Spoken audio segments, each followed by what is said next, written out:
कहानी मिस पद्मा। कानून में अच्छी सफलता प्राप्त कर लेने के बाद मिस पद्मा को एक नया अनुभव हुआ। वह था जीवन का सूनापन। विवाह को उन्होंने एक अप्राकृतिक बंधन समझा था और निश्चय कर लिया था कि स्वतंत्र रहकर जीवन का उपभोग करूंगी। एमए की डिग्री ली, फिर कानून पास किया और प्रैक्टिस शुरू कर दी। सुंदर थी, मृदुभाषिणी थी और प्रतिभाशाली भी थी। मार्ग में कोई बाधा न थी। देखते देखते वह अपने साथी नौजवान मर्द वकीलों को पीछे छोड़कर आगे निकल गई और अब उसकी आमदनी कभी कभी 1000 से भी ऊपर बढ़ जाती। अब उतने परिश्रम और सिर मगजन की आवश्यकता न रही। मुकदमे अधिकांशतः वही होते थे जिनका उन्हें पूरा अनुभव हो चुका था। उसके विषय में किसी प्रकार की तैयारी की उसे ज़रूरत न होती। अपनी शक्तियों पर कुछ विश्वास भी हो गया था। कानून में कैसे विजय मिला करती है, इसके कुछ लटके भी उसे मालूम हो गए थे। पद्मा को अब बहुत अवकाश मिलता था और इसे वह किस्से कहानियाँ पढ़ने, सैर करने, सिनेमा देखने, मिलने मिलाने में खर्च करती थी। जीवन को सुखी बनाने के लिए किसी व्यसन को वह खूब समझती थी। उसने फूल और पौधे लगाने का व्यसन पाल लिया था। तरह तरह के बीज और पौधे मंगवाती और उन्हें उगते बढ़ते फूलते फलते देखकर खुश होती। लेकिन फिर भी जीवन में सूनेपन का अनुभव होता रहता था। यह बात ना थी कि उसे पुरुषों से विरक्ति हो, नहीं, उसके प्रेमियों की कमी ना थी। अगर उसके पास केवल रूप और यौवन होता तो भी उपासकों का अभाव न रहता, मगर यहाँ तो रूप और यौवन के साथ धन भी था। फिर रसिक वृंद क्यों चूक जाते। पद्मा को विलास से घृणा थी नहीं, घृणा थी पराधीनता से, विवाह को जीवन का व्यवसाय बनाने से। जब स्वतंत्र रहकर भोग विलास का आनंद उड़ाया जा सकता है तो फिर क्यों ना उड़ाया जाए। भोग में उसे कोई नैतिक बाधा ना थी। इसे वह केवल देह की एक भूख समझती थी। इस भूख को किसी साफ सुथरी दुकान से भी शांत किया जा सकता था और पद्मा को हमेशा साफ सुथरी दुकान की हमेशा तलाश रहती थी। ग्राहक दुकान में वही चीज़ लेता है जो उसे पसंद आती है। पद्मा भी वही चीज़ चाहती थी। यूँ तो उसके दर्जनों आशिक थे, कई वकील, प्रोफेसर, कई डॉक्टर, कई रईस। लेकिन ये सब के सब अय्याश थे, बेफिक्र, केवल भौरे की तरह रस लेकर उड़ जाने वाले। ऐसा एक भी ना था जिस पर वह विश्वास कर सकती। अब उसे मालूम हुआ कि उसका मन केवल भोग नहीं चाहता, कुछ और भी चाहता है। वह चीज़ क्या थी? पूरा आत्मसमर्पण, और उसे यह नहीं मिलती थी। उसके प्रेमियों में एक मिस्टर प्रसाद था, बड़ा ही रूपवान और धुरंधर विद्वान, एक कॉलेज में प्रोफेसर था। वह भी मुक्ति भोग के आदर्श का उपासक था और पद्मा उस पर फिदा थी। वह चाहती थी उसे बांध कर रखे, संपूर्णता अपना बना के। लेकिन प्रसाद चंगुल में ना आता था। एक दिन संध्या समय पद्मा सैर पर जा रही थी कि तभी मिस्टर प्रसाद आ गए। सैर करना मुलतवी हो गया। बातचीत में सैर से कहीं ज़्यादा आनंद था और पद्मा आज प्रसाद से कुछ दिल की बात करने वाली थी। कई दिनों के सोच विचार के बाद उसने कह डालने का निश्चय किया था। उसने प्रसाद की नशीली आंखों से आंखें मिलाकर कहा, मिस्टर प्रसाद, तुम यहीं मेरे बंगले में आकर क्यों नहीं रहते? प्रसाद ने कुटिल विनोद के साथ कहा, यह तो ठीक है, लेकिन नतीजा यह होगा कि 2-4 महीने में यह मुलाकात भी बंद हो जाएगी। पद्मा बोली, मेरी तो कुछ समझ में नहीं आया, तुम्हारे कहने का आशय क्या है? प्रसाद ने कहा, आशय वही है जो मैं कह रहा हूँ। पद्मा बोली, आखिर क्यों? प्रसाद ने कहा, मैं अपनी स्वतंत्रता को खोना नहीं चाहूँगा। तुम अपनी स्वतंत्रता नहीं खोना चाहोगी। तुम्हारे पास तुम्हारे आशिक आएंगे, मुझे जलन होगी। मेरे पास मेरी प्रेमिकाएं आएंगी, तुम्हें जलन होगी। मनमुटाव होगा, फिर वैमनस्य होगा और तुम मुझे घर से निकाल दोगी। घर तुम्हारा है ही, मुझे बुरा लगेगा ही। फिर यह मैत्री कैसे निभेगी? यह सुनकर पद्मा कुछ न कह सकी। प्रसाद ने परिस्थिति को इतने स्पष्ट, बेलाग, लठमार शब्दों में खोलकर रख दिया था कि पद्मा को कुछ कहने का मौका ही न मिला। फिर प्रसाद को एक तरकीब सूझी। बोला, जब हम दोनों यह प्रतिज्ञा न कर लें कि आज से मैं तुम्हारा हूँ और तुम मेरी हो, तब तक एक साथ हम दोनों का निर्वाह नहीं हो सकता। पद्मा बोली, क्या तुम यह प्रतिज्ञा करोगे? प्रसाद ने कहा, पहले तुम बताओ। पद्मा ने कहा, मैं करूँगी। प्रसाद ने कहा, तो मैं भी करूँगा। पद्मा बोली, लेकिन इस एक बात के सिवा मैं और सभी बातों में स्वतंत्र रहूँगी। लेकिन अगर तुमने इसके विरुद्ध आचरण किया तो मैं तुम्हें घर से निकाल दूँगी। बोलो, मंजूर है? प्रसाद बोला, मुझे मंजूर है, लेकिन मैं भी एक बात के सिवा हर बात में स्वतंत्र रहूँगा। लेकिन तुमने भी इसके विरुद्ध आचरण किया तो मैं तुम्हें क्या सज़ा दूँगा? पद्मा बोली, तुम मुझे त्याग देना। और क्या करोगे? प्रसाद ने कहा, जी नहीं, तब इतने से चित्त को शांति नहीं मिलेगी। तब मैं चाहूँगा तुम्हें जलील करना, बल्कि तुम्हारी हत्या करना। पद्मा बोली, तुम तो बड़े निर्दयी हो प्रसाद। प्रसाद ने कहा, जब तक हम दोनों स्वाधीन हैं हमें किसी को कुछ कहने का हक नहीं, लेकिन एक बार प्रतिज्ञा में बन जाने के बाद फिर ना मैं उसकी अवज्ञा सह सकूँगा न तुम सह सकोगी। तुम्हारे पास दंड का सामान है, मेरे पास नहीं है। कानून मुझे कोई भी अधिकार न देगा। मैं तो केवल अपने पशु बल से प्रतिज्ञा का पालन करूँगा, और तुम्हारे इतने नौकरों के सामने मैं अकेला क्या कर सकूँगा?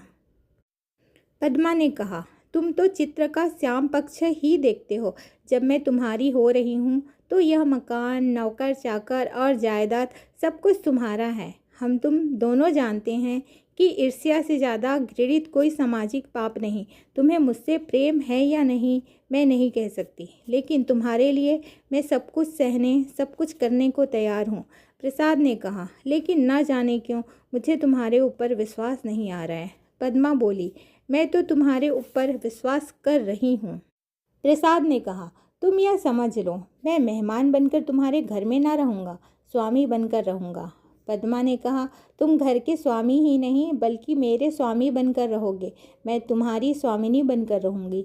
उस दिन से प्रोफेसर प्रसाद और मिस पद्मा दोनों साथ साथ प्रसन्नता के साथ रहने लगे।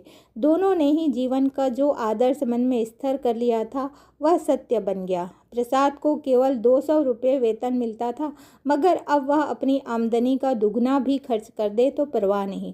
पहले वह कभी कभी शराब पीता था, अब रात दिन शराब में मस्त रहता।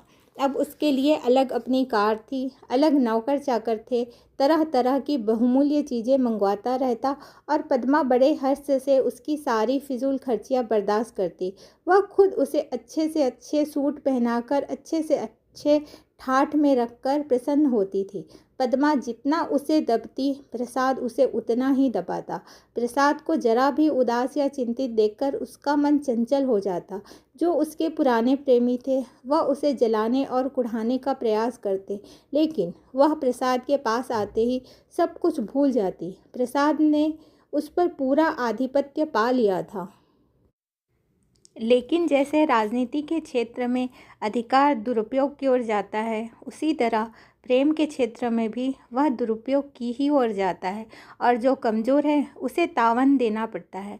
आत्माभिमानी पद्मा अब प्रसाद की लौंडी थी, और प्रसाद उसकी दुर्बलता का फायदा उठाने को क्यों चूकता। उसने कील की पतली नोक चुभा ली थी और बड़ी कुशलता से उत्तरोत्तर उसे अंदर ठोकता जाता था, यहाँ तक कि उसने रात को देर से घर आना शुरू कर दिया। पद्मा को अपने साथ न ले जाता, उससे बहाना करता कि मेरे सिर में दर्द है, और जब पद्मा घूमने जाती तो अपनी कार निकाल लेता और उड़ जाता। इस तरह 2 साल गुजर गए थे और पद्मा गर्भवती थी। उधर कई दिन से वह प्रसाद का रंग बदला हुआ देख रही थी। आज उसने स्पष्ट बातें कहने का साहस बटोरा। 10 बज गए, 11 बज गए, 12 बज गए। पद्मा उसके इंतजार में बैठी थी। भोजन ठंडा हो गया था, नौकर चाकर सो गए थे। वह बार बार उठती, फाटक जाकर नज़र दौड़ाती, तब कहीं जाकर प्रसाद 12-1 बजे के करीब घर आए। पद्मा ने साहस तो बहुत बटोरा था, लेकिन प्रसाद के सामने जाते ही उसे इतनी कमज़ोरी मालूम हुई। फिर भी उसने जरा कड़े स्वर में पूछा, आज इतनी रात तक कहाँ थे? प्रसाद को वह इस समय असुंदरता की मूर्ति सी लग रही थी। वह विद्यालय की एक छात्रा के साथ सिनेमा देखने गया था।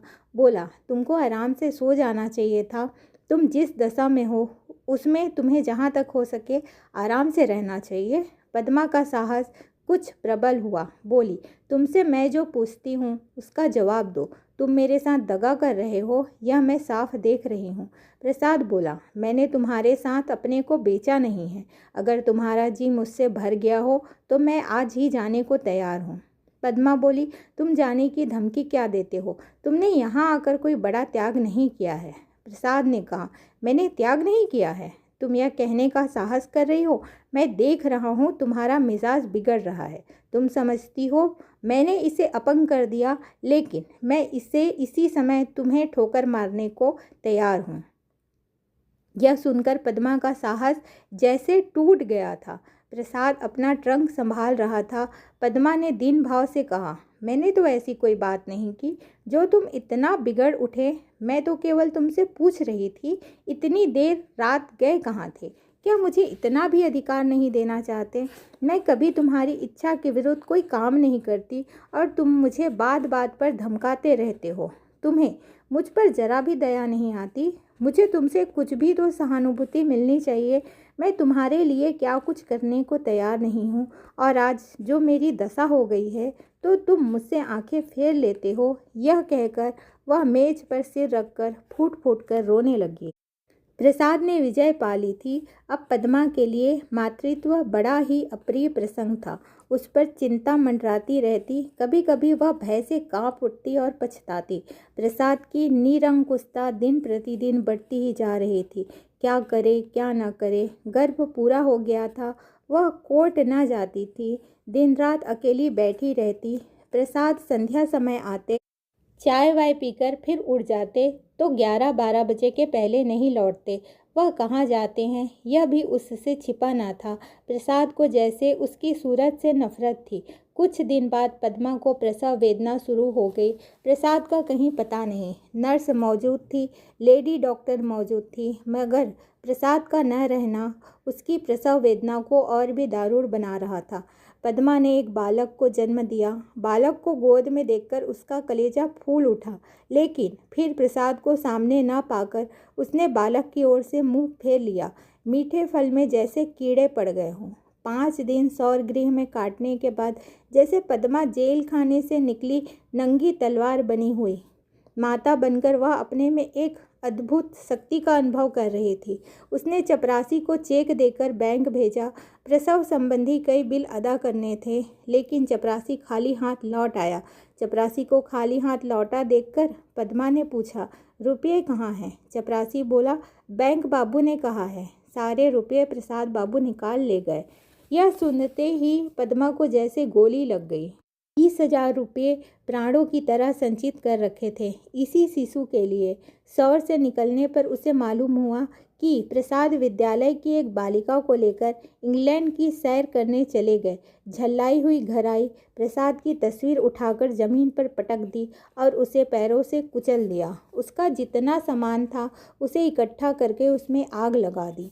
एक दिन पद्मा अपने बंगले के फाटक पर अपने बच्चे को गोद में लिए खड़ी थी। उसका क्रोध अब शोकमय निराशा बन चुका था।